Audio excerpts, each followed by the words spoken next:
결혼 생활 3년 차에 접어드는 올해 33살 여자입니다. 결혼 생활 내내 남편하고는 아무런 문제가 없었어요. 진짜 문제는 결혼도 하지 않고 시부모님 밑에 얹혀 살던 아주버님에게 있었지요. 시어머니와도 별다른 문제 없이 잘 지내는 편이었는데 항상 아주버님만 엮였다 하면 큰 문제가 있었죠. 남편은 저보다 2살이 많고 아주버님은 남편보다 2살이 더 많았습니다. 여태껏 살아오면서 수많은 사람들을 만나봤지만 저희 아주버님만한 사람은 또 본 적이 없는 것 같습니다. 결혼 전 시댁에 처음 인사를 드리러 갔을 때가 돼서야 아주버님을 실제로 처음 만나게 되었어요. 왜, 형만한 아우가 없다는 말이 있잖아요. 남편의 사람됨됨이 덕분에 아주버님 또한 좋은 사람이 아니겠냐 하고 막연하게 생각하고 있었습니다. 남편하고는 연애를 꽤나 길게 했던 편인데 아주버님을 실제로 만나본 적은 한 번도 없었거든요. 아주버님을 처음 만난 날이 돼서야 남편이 저에게 자기 형을 한 번도 소개시켜주지 않았던 이유를 알게 되었습니다. 아무래도 나이 차이가 4살이나 나다 보니 제가 불편해할까봐 그랬던 거라고 생각했는데 그게 아니라 말 그대로 보여주기 쪽팔려서 그랬던 거였어요. 그날 그 자리가 결혼 허락받으러 처음 인사드리러 갔던 자리였고 가볍게 식사 정도만 하는 자리였거든요. 시어머니도 가만히 계셨는데 자기가 무슨 면접관이라도 된 것 마냥 저에게 질문들을 던지더라고요. 심지어 아주버님이 던진 질문 중에는 대답하기 굉장히 껄끄러운 사적인 질문도 덜어 있었어요. 제가 유학을 다녀왔는데 유학 갔을 때 외국인 남자친구가 있었느냐 하는 그런 것들부터 해서 말이죠. 외국인들 만나다가 내 동생 만나니까 수준차가 나지 않느냐 하는 어이없는 질문을 해대기 시작하는데 그래도 다행스러웠던 건 아주버님 질문이 고약해지니 남편이 불편한 기색을 숨기지 않았고 시어머니 또한 너는 뭐 질문이 그러냐며 아무 말도 하지 말고 가만히 있으라고 막아주셨다는 거예요. 아주버님에게 발언의 기회가 사라지게 되니 곧 관심이 없다는 듯 그냥 자리에서 일어나 버리더라고요. 이내 거실 소파에 들어누워서 손님인 제가 있건 말건 간에 TV를 켜더니 혼자 킬킬대면서 예능 프로그램을 보기 시작했어요. 남편은 짜증이 가득한 표정이었고 시어머니도 안색이 금세 어두워지더군요. 그런 아주버님 덕에 저희는 밖으로 자리를 옮겨야 했고요. 시어머니가 저 온다고 해서 음식도 이것저것 준비해 주셨는데 그건 집에 돌아가는 길에 따로 반찬통에 담아서 저한테 주셨어요. 아무튼 옮겨간 자리에서 시어머니가 아주버님에 대한 이야기를 먼저 꺼내셨습니다.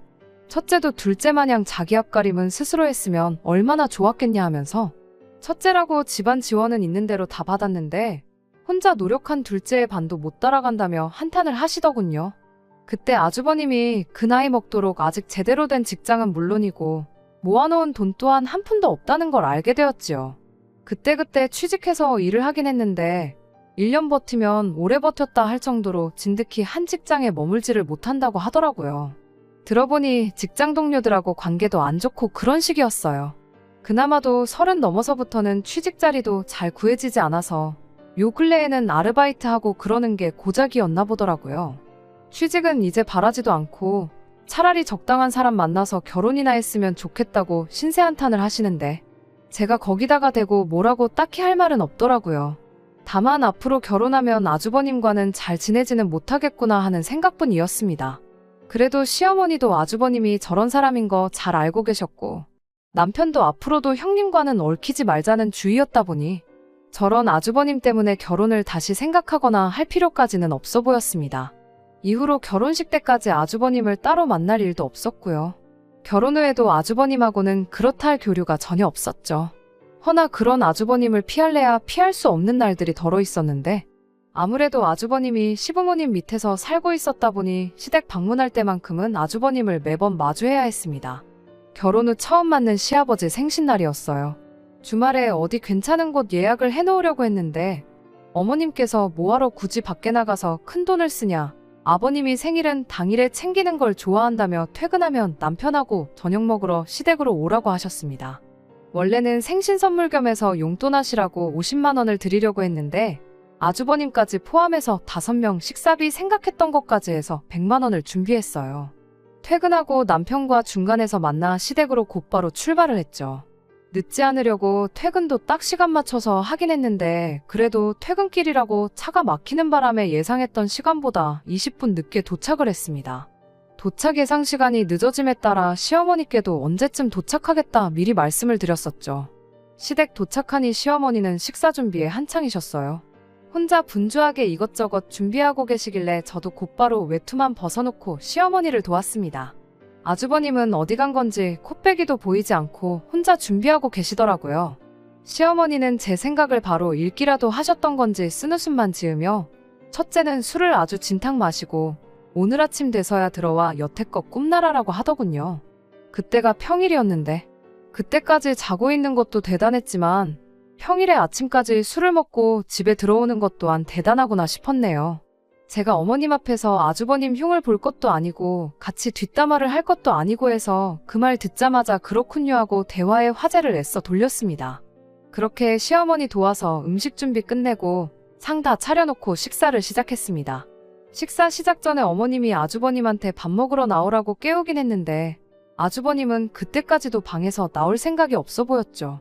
그래서 식사를 먼저 시작했고요. 아버님께 생신 선물로 준비한 봉투들이니까 뭘 이렇게 많이씩 주냐며 엄청 좋아하셨어요. 식사 시작하고도 화기애애하니 분위기가 엄청 좋았죠.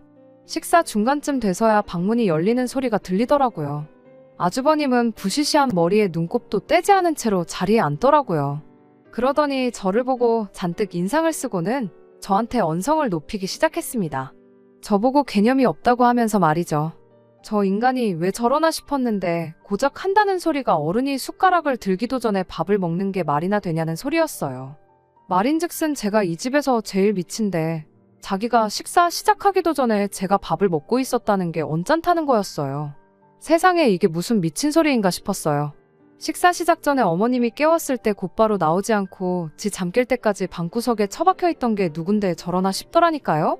제가 뭐 아주버님 숟가락 들 때까지 침만 꿀꺽 삼키면서 가만히 기다리고 있지는 않았겠지만 말이에요. 아주버님의 헛소리는 제가 받아칠 필요도 없었습니다. 누가 봐도 말도 안 되는 억지였고 남편도 그게 무슨 개소리냐며 마치 아주버님하고 당장 싸움이라도 할 듯이 불편한 기색을 숨기지 않았거든요. 분위기가 삭막해지는 가운데 어머님과 아버님께서 먼저 두 자식들을 말렸어요. 그리고는 아주버님한테 폭탄 선언을 했습니다. 그때까지는 저도 엄청 통쾌했습니다. 아무래도 당신들이 자식 교육을 잘못 시킨 것 같다고 하면서 아주버님을 집에서 쫓아내버렸거든요.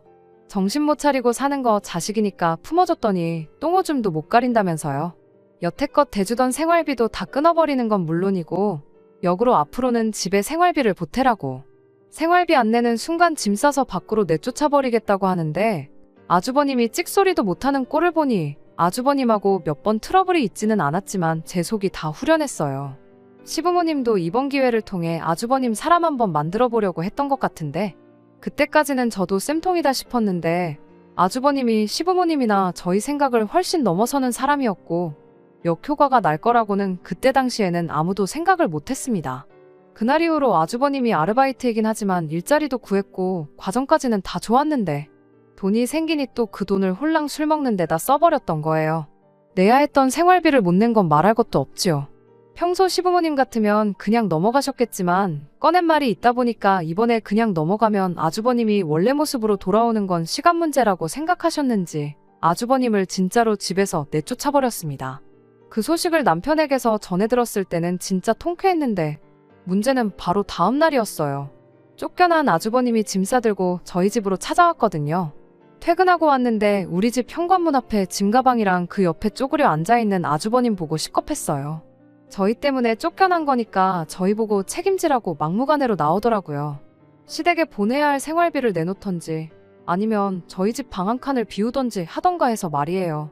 그 와중에도 자기가 무슨 잘못을 한 건지 뉘우치기는커녕 탓할 사람을 찾고 있다니 웃음도 나오지 않았습니다. 결국 시부모님이 직접 오셔서 아주버님을 데려가는 상황까지 오게 되었고 그때 시부모님도 저도 남편도 아주버님에 대해서는 두 손 두 발 다 들었습니다. 당연히 그날부로 나가던 아르바이트도 그만뒀고요. 저런 사람이 남편과 형제라니 정말 믿기지가 않았어요. 그 뒤로는 시댁의 발길도 끊었습니다.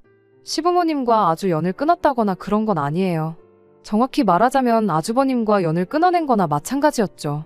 명절 때는 어쩔 수 없이 시댁에 가야 했지만 그 외의 이유로 시부모님을 만나거나 식사라도 한 끼 대접하려면 무조건 밖에서 만났습니다. 저희 인생에 있어 아주버님이라는 사람을 아예 빼놓으니 솔직히 저는 너무 편했어요.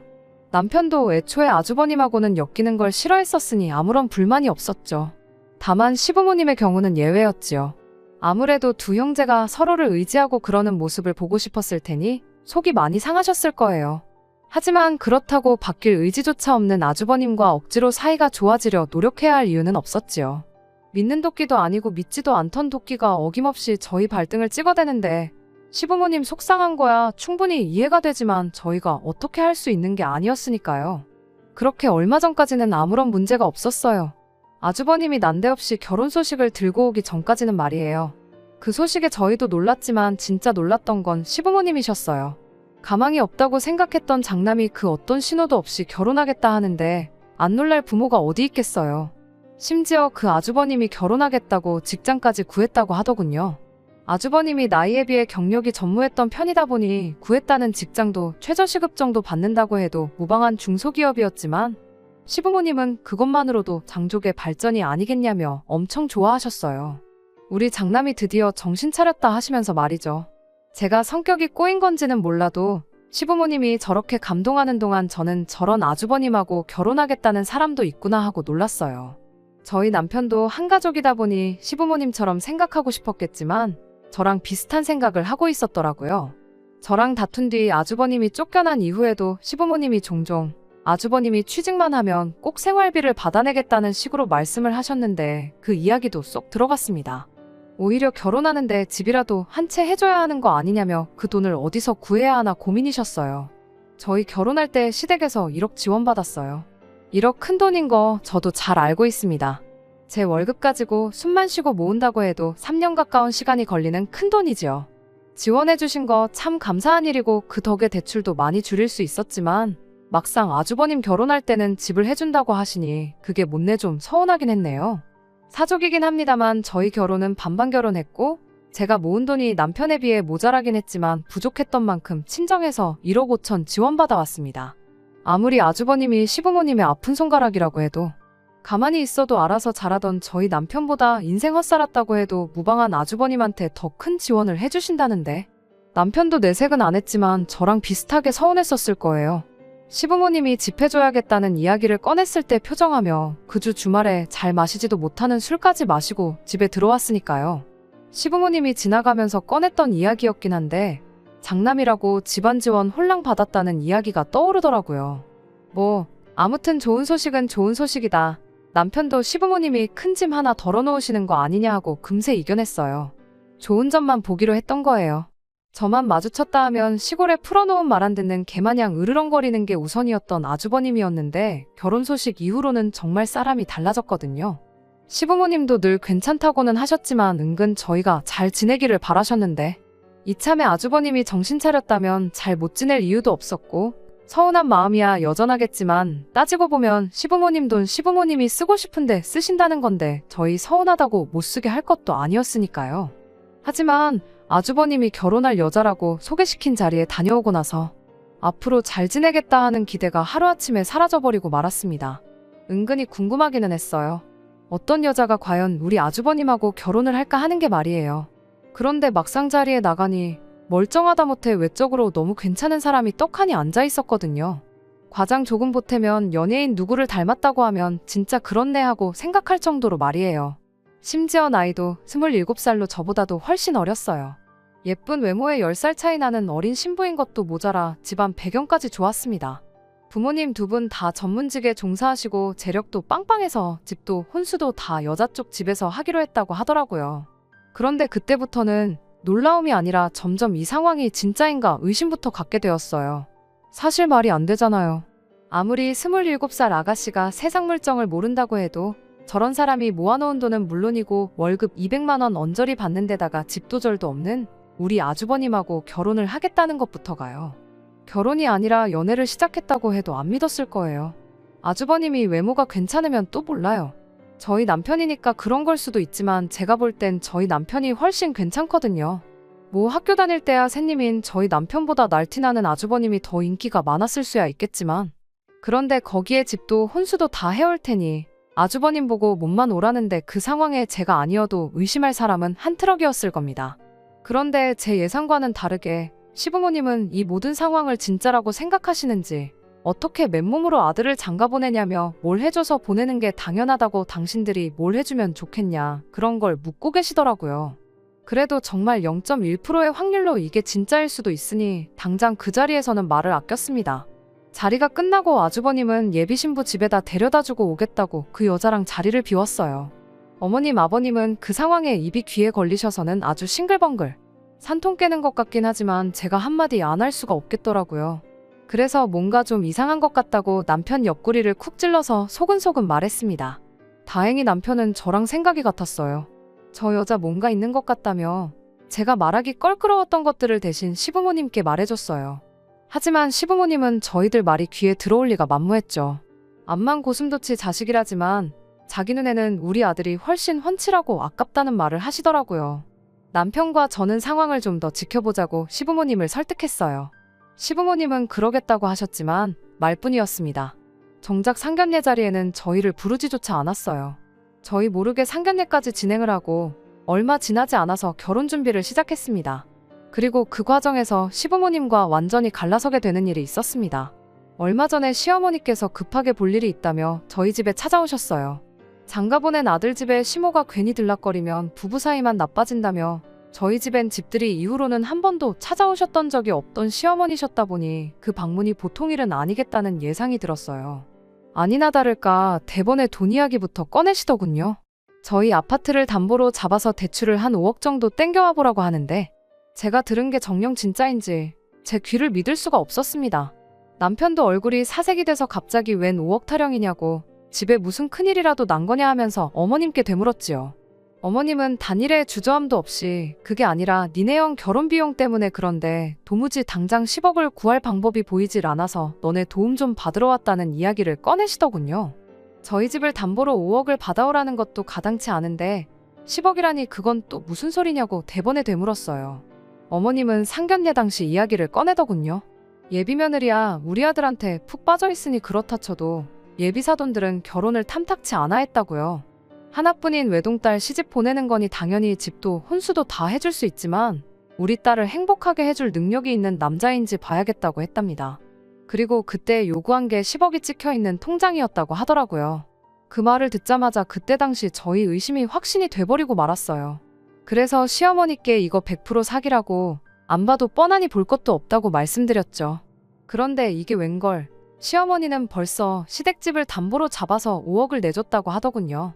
그런데 시어머니 반응에 당황하는 기색은 하나도 없고 확신 가득한 말투로 절대 사기가 아니라고 하는 겁니다.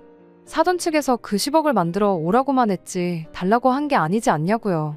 게다가 3억을 만들어 오는데 유예기간을 3년이나 줬대요. 사기를 칠 양반들이었으면 진작에 입금부터 하라고 했지 3년이라는 긴 시간을 줬겠냐며. 일단 10억만 만들어 놓으면 집 명의도 공동명의로 해준다고 했다고. 그러니 하루빨리 10억을 만들어서 장가 보내는 게 시부모님 입장에선 이득이라고 설명을 하더라고요. 게다가 그 여자가 또 돈을 그렇게 잘 번답니다. 자기도 아주버님하고 하루빨리 결혼하고 싶다고 돈만 도와주면 대출이자에 추가로 돈을 얹어서 매달 입금을 해주기로 했다고. 벌써 5억 해주자마자 한 달치 이자에 추가로 200만 원을 더 얹어서 보냈다고. 그러니 너희도 빨리 대출받아서 돈 만들어 오고 돈 갚을 때까지 앉아서 200만 원씩 벌면 되는 거라고. 당신 오늘 여기서 자고 갈 테니까 날 밝으면 회사 휴가 내고 은행부터 다녀오자고 보채시는 겁니다. 여기까지만 들어도 큰일 났구나 싶었어요. 5억은 다행히 아주버님 명의 통장으로 보내셨다고 하길래 그럼 날 밝으면 은행부터 갈 게 아니라 아주버님한테 가서 통장 뺏어오고 그 돈도 돌려주고 오자고 말했습니다. 시어머니는 그런 남편을 두고 엄청 답답해하더라고요. 그래서 처음 소개받았을 때는 미처 하지 못한 이야기들을 꺼내게 되었습니다. 생각해보시라고 세상에 어느 여자가 37 먹도록 제대로 된 직장도 가져본 적 없는 데다가 미래도 없는 자기랑 10살 차이 나는 남자랑 결혼한다고 15억 집을 해오겠냐고요. 시어머니한테는 충격적인 이야기일 수도 있었겠지만 저 정도면 충분히 상황을 이해하실 수 있을 거라 생각했는데 오히려 어머님은 저희에게 화를 내셨습니다. 옆에서 가만히 말을 아끼고 있던 저까지 걸고 넘어지면서요. 평생 니들 뒷공무니도 못 따라올 것 같던 형이 잘나가는 집안의 사위로 들어간다니 배가 아프냐. 네 형 결혼 상대가 네 와이프보다 어리고 예쁜데 능력까지 좋은 게 그렇게 질투나서 멀쩡한 형 혼사길 방해를 하느냐 하면서 역정을 내는데 저랑 그 여자랑 비교한 것부터 엄청 충격적이었습니다. 제가 여태 알고 지내던 현명하던 분들이 맞나 싶더라고요. 아무리 막막했던 장남 미래의 동아줄이 내려왔다 해도 그렇지. 누가 봐도 썩은 동아줄이 분명한데 그 줄을 굳이 잡는 것도 모자라 이젠 멀쩡히 잘 살고 있던 저희까지 똑같은 썩은 동아줄을 붙잡으라 강요를 하시니 뭐라 할 말이 없더군요. 남편은 미래가 뻔히 보이는데 절대로 그 돈을 해줄 생각이 없으니 돌아가시라 했습니다. 시어머니는 끝까지 혀를 끌끌 차면서 어디 니네 형 결혼해서 잘 풀리면 두고 보자고 그때 가서 떡고물 좀 나눠달라고 해도 아무 소용없다시면서 자리에서 일어났습니다. 어머님이 돌아가시고 나서 남편한테 다른 건 몰라도 1억은 해드리자고 말을 건넸습니다. 남편이 저한테 제정신이냐, 너도 미친 거냐 하면서 독하게 말을 했는데 나도 생각이 있어서 그러는 거라고 걱정 말라고 한마디 해줬습니다. 결혼 생활 내내 저금했던 돈 탈탈 털어도 1억을 만들 수가 없었어요. 그래서 모자란 만큼은 염치불구하고 친정부모님께 빌려서 만들어놨습니다. 그리고 그 돈은 곧바로 시어머니한테 보내드리지는 않았어요. 들어보니 시어머니가 주변 아는 분들한테 작게는 몇백만 원, 크게는 몇천만 원씩 해서 돈을 빌렸고 시외가 친척분들한테까지 부탁해서 모자란 돈을 맞추셨나 보더라고요. 막판에 와서는 돈이 조금 모자랐는지 저희한테 다시 연락이 와서 1억이라도 만들어보라는 연락이 왔는데 미리 준비해둔 1억이 있긴 했지만 그때도 여전히 저희는 그럴 생각 추호도 없다고 단호하게 거절했고 만들어 놓은 1억도 따로 드리지 않았습니다. 결론부터 말씀드리자면 저와 남편의 예상이 맞았습니다. 그 여자 전문 꽃뱀이었어요. 부모라고 상견례 자리에 따라 나왔던 사람들 역시 한패거리였을 거예요. 시어머니가 여기저기 뛰어다니면서 10억 만드는 동안 5개월이라는 시간이 더 지났었습니다.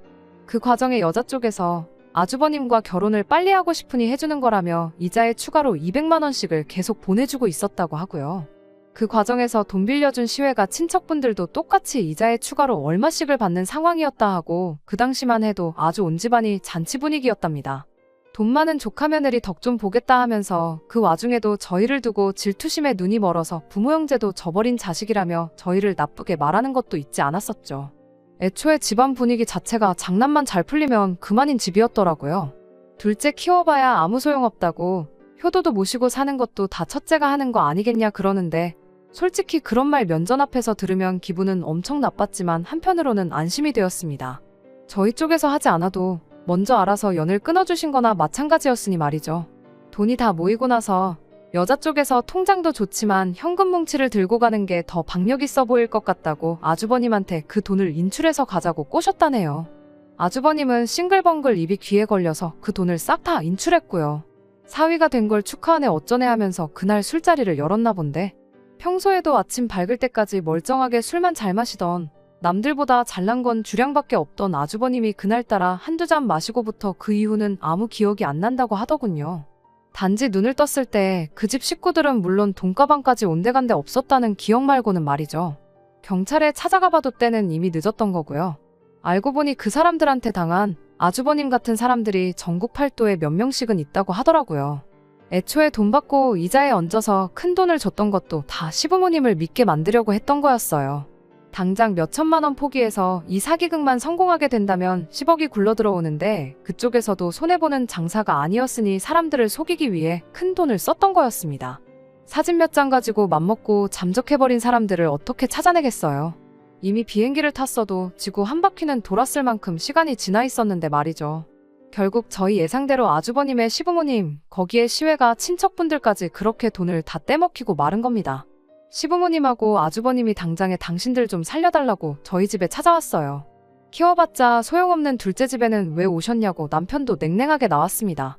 그리고 그때 제가 미리 준비해놓았던 1억 원을 내드렸어요. 불쌍해서 도와주고 싶어서 드린 건 절대 아닙니다. 결혼할 때 지원해줬던 1억? 이제 돌려드리는 거라고요.